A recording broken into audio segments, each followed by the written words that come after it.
guys, what's up, man? TPE 25 here in Las Vegas. We are here with Chris Topper, man. Look, click below right there or right there.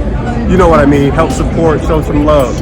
Chris, what's up, man? What's going on? Long time no see. Yes, absolutely. Good to see you. Yeah, so talk a little bit about this new cigar that you guys got.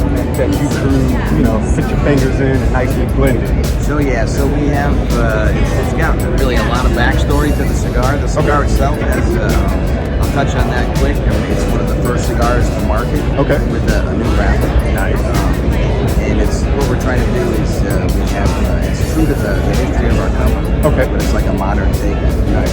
Okay. So long story short, we've manufactured cigars in Pennsylvania. Okay. They were long filler, Cuban long filler, and Connecticut broadleaf wrappers. Our company's known for Connecticut broadleaf. We do a lot of cigars in Connecticut. So a little tweak on that is we have it's a Pennsylvania Habano grown wrapper. So there's a lot of Connecticut Habanos on the market, but this is the first Pennsylvania Habano. Okay. The first, guys. The first. Pay attention. Take notes. Get that book out. So and then the other little tweak on it was the filler. So I'm a fan of Connecticut broadleaf, obviously. And, so it's Connecticut broadleaf in the filler, but it's grown in the Dominican. So that's the little tweak. So basically, you get that Habano slice on the draw initially, and then you get a little bit of the sweetness in the broadleaf.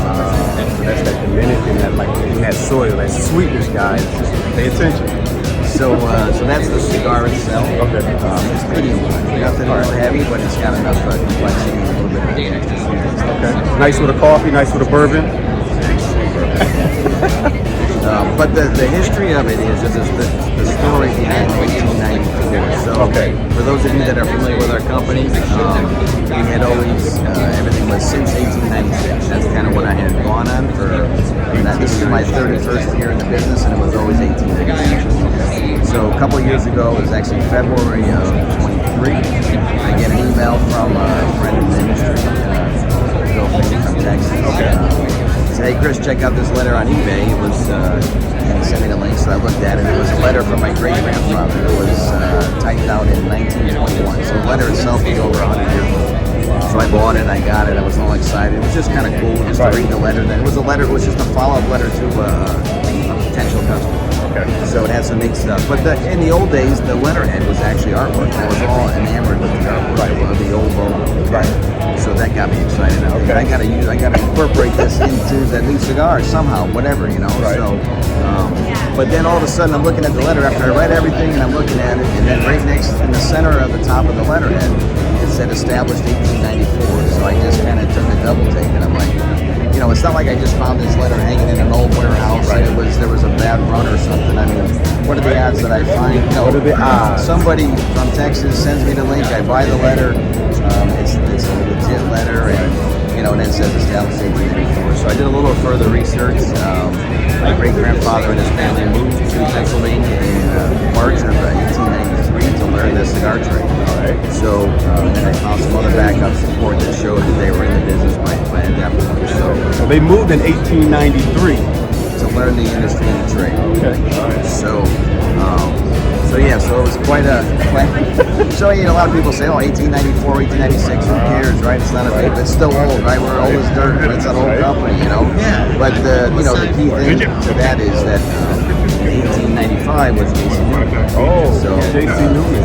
So and they're the oldest. So technically, we basically, you know, we were always 1895, or they were always 1885, we were 1896. So it was obviously significant to me. So a little asterisk on that still is they're still the oldest manufacturer in the industry. They're great people. You know, I talked with them about it and everything. So you know, a little jabbing at them and having some fun with them. But you know, great people and a great company. Awesome. But so they're the oldest manufacturer, but we're the oldest continuous U.S. brand on the market. Oh, got it. And I would argue even at 1896 we still were, because we've made Topper cigars since day one. Got it. It's been the same branded cigar all the way through.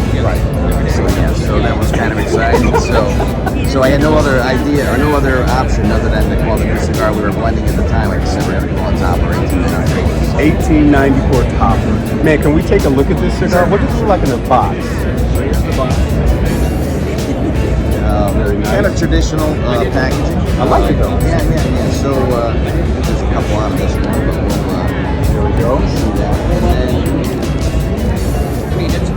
Sexy. grab this one little thing. So this is on the inside of all the boxes. There's a little history, and then that logo that I was talking about before that was on the letterhead. Okay. That was great to see the old logo, just a replication of that. Very nice. With a little history of all the generations and how we got from 1994 all the way through. So with all the initials on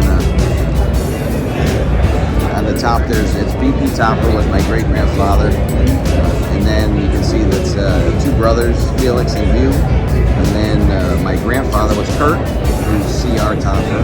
My dad was Frank, and then had my initials. You know, back in the day, everybody was VP or FB. Everybody, you know, Right. PT Barnum. It was just the way they did it back in the day. So just kind of cool in that sense. So I just kind of kept it all the same. Nice, awesome. This is not a circus, by the way. Topper Cigars. No circus here. Chris, Good man, stuff. thank you so much for taking the time to bring us up to par with this great history of Topper Cigars. Great seeing you again. Thank you very much. I appreciate it. Give it a try. Take care.